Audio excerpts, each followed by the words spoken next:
Hey friends and wine lovers, what's going on? Marc Supsic here. I'm a certified wine and spirits professional and I am the founder of Wine Living. As you may know, this series has been out for a few years now and is on the verge of being viewed almost 1 million times. So thank you so much for watching. Alright, so I have to admit, as a wine professional, I've been a little hesitant to talk about this particular grape and wine, but it's obvious to me now that there's a huge demand to learn more about Moscato. So let's do it. So why have I been putting this video off? Well, Moscato started out as an honest-to-God, high-quality wine that's been made for centuries, predominantly in Italy. And yes, I drink Moscato, but over the past several years it's become wildly popular and has mutated into something different. So let's talk about Moscato, the good, the bad, and the different.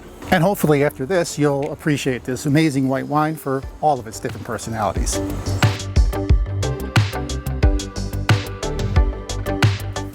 So to clarify something, all Moscato is actually made from a grape called Muscat, which describes a family of about 200 different grapes out in the world. And out of those 200, maybe 4 or 5 actually make drinkable wine. Ancient Egyptians were one of the first civilizations to make wine, and Muscat of Alexandria gets its name from their famous city. There's a grape called Muscat Hamburg, Muscat Autumnale, and even a red Muscat grape called Moscato di Scanzo. And these grapes can be somewhat inferior for making quality wine, so oftentimes they're used to make really sweet dessert wines, or more often raisins and table grapes. But the best Muscat wines in the world are made from one single type of Muscat grape. The French call it Muscat Blanc, the Spanish call it Muscatel, and the Italians call it Moscato Bianco, white Muscat. Of all the wines in the world, Muscat Blanc is one of the few that actually tastes like a grape. It's so perfumed and sweet that it's no coincidence the word musk is in its name. Moscato is probably best known for being a sparkling wine, but not all Moscato has to be sparkling. This is a still wine, in other words, a sweet white wine for those of you who like to enjoy them without the bubbles. In France, Spain, and even places like Australia, the grape is used to make thick, sweet dessert wines that the Aussies call stickies. Out of all the places in the world, the grape really dominates in Italy, where it's one of the most widely planted white grapes. The most famous wines made from Moscato Bianco are Asti and Moscato d'Asti. As the names indicate, these wines are made in and around the northern Italian town of Asti. You probably remember Martini and Rossi Asti Spumante from the 70s. Well, they've been around for a really long time, since the 1800s, and they were one of the first companies to popularize this style of sparkling Moscato. Both of these wines are sparkling, and they're both made to some fairly high standards. Asti is typically dry, and it clocks in at around maybe 10% alcohol, and Moscato d'Asti is sweet and lower in alcohol. Here's a cool story. The lower alcohol Moscato d'Asti was actually created by winemakers as sort of a working man's wine. They made it so that people could drink during the day and still remain productive while on the job. So of course, much like the Moscato grape itself, Asti and Moscato d'Asti are really floral and fragrant. Strong peach and apple aromas in there. It's very grapey, as we described, and it's perfect for brunch and dessert courses. So as we now know, Muscat and Moscato have been around for thousands of years. So why does it seem like we're just finding out about it now?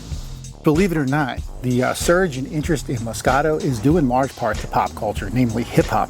It was around 2006 that Jay-Z famously boycotted Cristal champagne, and Moscato became the new go-to for hip-hop artists, and since then, sales have exploded through the roof. Lil' Kim was probably one of the first artists to talk about how she was sipping Moscato in Brazil, and Drake talked about lobster and shrimp in a glass of Moscato around 2009. Artists like Ab-Soul, Big Rob, Soulja Boy, and Gucci Mane, they all have songs that mention Moscato. Now, since then, Moscato has been a staple of urban culture, so much so that celebrities and hip-hop artists have their own brands. Nene Leakes has a brand called Miss Moscato.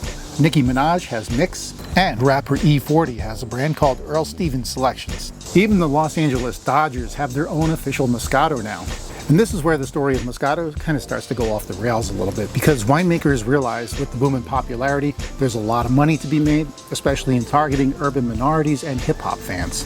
And this is where we see large-scale wine production companies hop on the bandwagon and start to produce these wines that barely even resemble the original Muscat wines. Flavors are being added, including fruit and coconut. There are pink and even blue versions, and even Moscato with cannabis infused into it. I don't want to judge anybody's personal taste, because I know some people enjoy drinking these styles of Moscato. More power to you.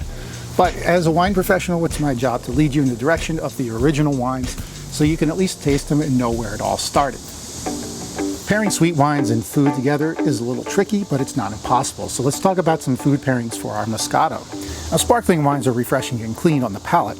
The high acidity of wines like these wake up the flavors in food and also counter fatty foods. They're great with rich and creamy cheeses, so think in terms of either appetizers or desserts. A dry Asti would be great with goat cheese on bread or in a salad. And the light sweetness in Moscato, the Asti is a great complement for fruits, so maybe a cheese and fruit plate or even cheesecake. Still Moscato is almost always going to be sweet and really grapey. And for that reason, I think you'll want to mix it up with foods that can handle a certain amount of sweetness. I'm thinking spicy foods like certain types of barbecue and Middle Eastern dishes. Persian food comes to mind. Dessert Moscatos like this sticky from Australia are really rich, sweet and strong in dried fruit and honey flavors. The best approach is to treat these as a dessert and go with cheese plates that have dried fruits and nuts. In particular, Blue and Roquefort cheeses are amazing with dessert wines like this. Okay, so that was a lot of fun learning about this grape and wine, Muscat and Moscato, and hopefully this video sheds enough light on the subject to convince you, if you haven't tried it yet, to go out and give it a shot. And if you're already a believer, now you can consider yourself an expert in all things Moscato and go drop some knowledge on your friends.